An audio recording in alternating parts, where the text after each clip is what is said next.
First of all, I really want to thank the fans for sticking around. We had a great crowd today, and certainly want to thank them for spending a little extra time with us after the game to recognize our seniors. That's just something so unique about this place, and we do not take that for granted. As far as the game goes, I don't know that we could have played a better second half. We challenged our team at halftime. I'll just say that we challenged them at halftime to play a little bit harder, do the things that good teams do. They had 20 minutes left in this building, and to their credit, I thought we responded and played really, really well. Obviously against an outstanding team. So big win for our team. Great way to finish the regular season, and excited about what's ahead. We've been pestering you all year about the idea of getting a ranked win, kind of a marquee win. Now that you have it, what's it mean? No, I think it's very important. Obviously, the people, not just media stuff, but that's obviously the thing that everyone wanted to keep talking about, and I understand it. I think when you play really good teams, and if you look at our league especially. We played a lot of them on the road, and the other part of the good teams that we played that we've run into all year is they're really, really good and they're really, really old.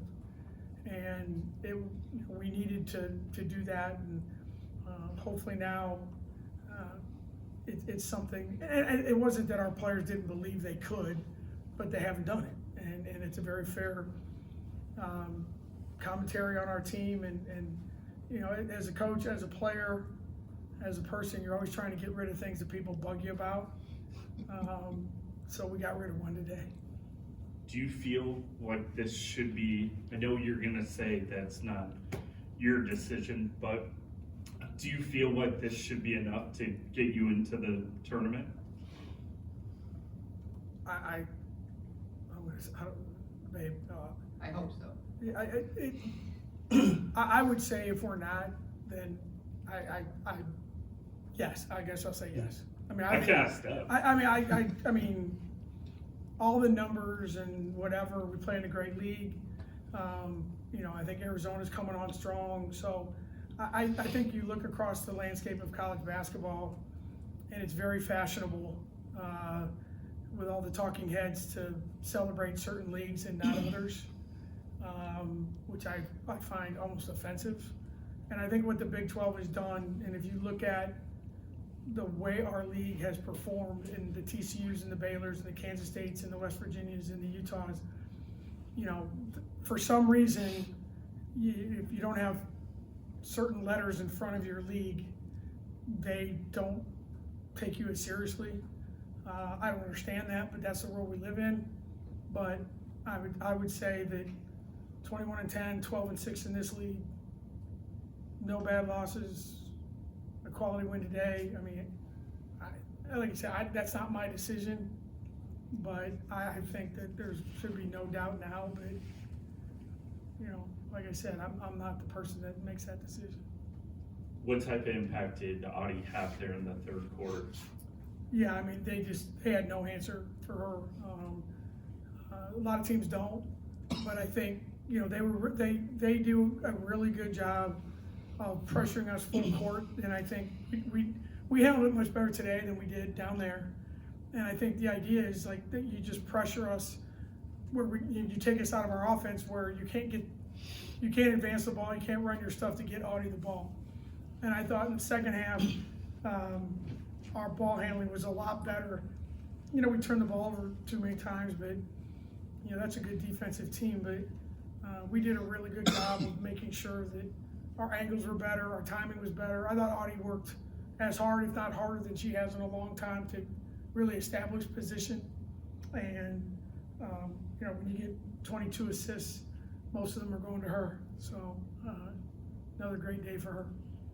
I know you and Emily kind of had a nice hug there, an embrace. I couldn't tell, did you get a chance to say anything to her in that moment? Yeah, I did. Can you share? No. Not today. At some point I will, but not today. Just what was your maybe what was your favorite moment of her final day here? Something you'll take with you. I think the biggest thing is for me, it was before the game, the team decorated the locker room for her, and just, I think, what I told our players after the game is we are all better off in our program having Emily Ryan in our life. Emily Ryan's a lot better off having the people in our program in her life. And to see them, you could tell this morning at shoot around. It was just different. Her family was there. In typical Emily Ryan fashion, she texts me and says, "Coach, is it okay if my family comes to shoot around?" Sure, Emily, yeah, why not? But I think that it just, those are moments that she'll remember.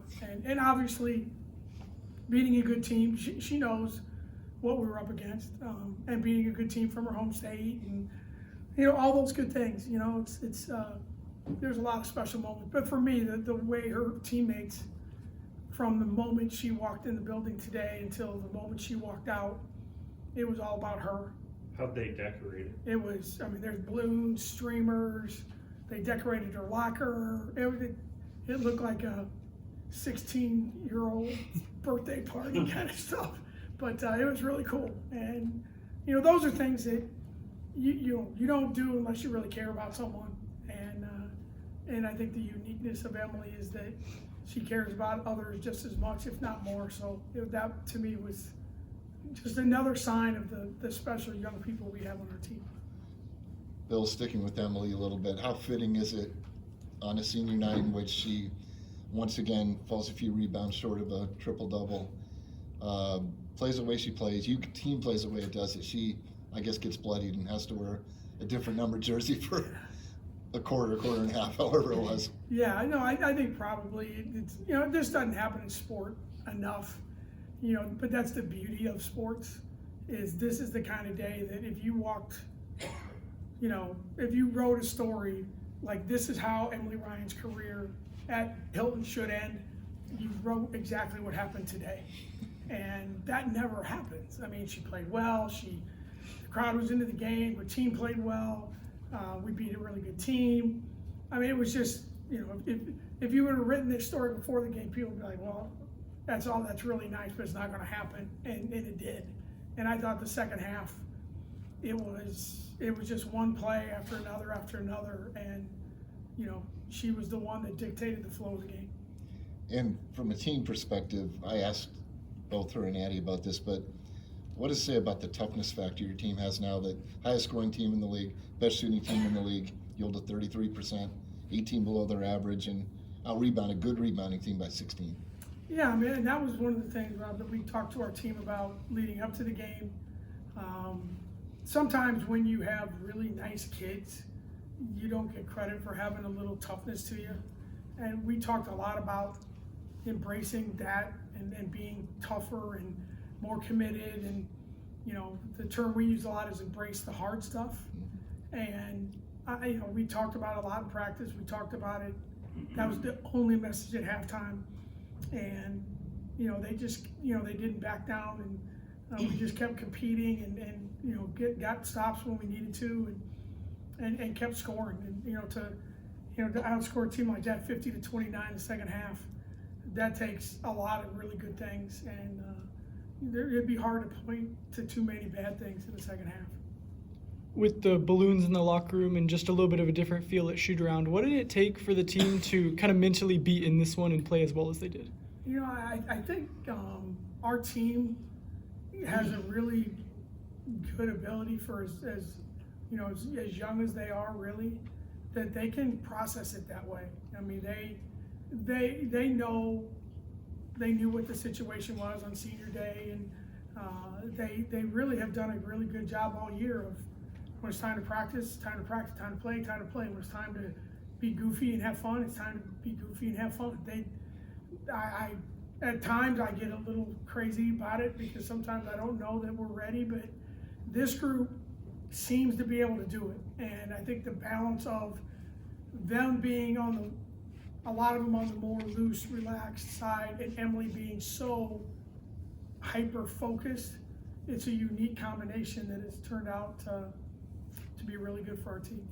And Emily played 36 minutes today. What kind of went into that, and maybe does that just tell us the kind of kid she is? She was only supposed to play 32 to 34. That was my fault. So I'm sure when I walk out of here, I'll be called into the principal's training room office. But she's worked really hard to increase the things that her team's allowing her to do physically. So we knew before the game it was 32 to 34. And it was like, yeah, I'm going to get in trouble, but that's okay. It won't be the first time, won't be the last time. All right, thank you guys. Thank you, everyone. Appreciate your time. Yeah, appreciate it.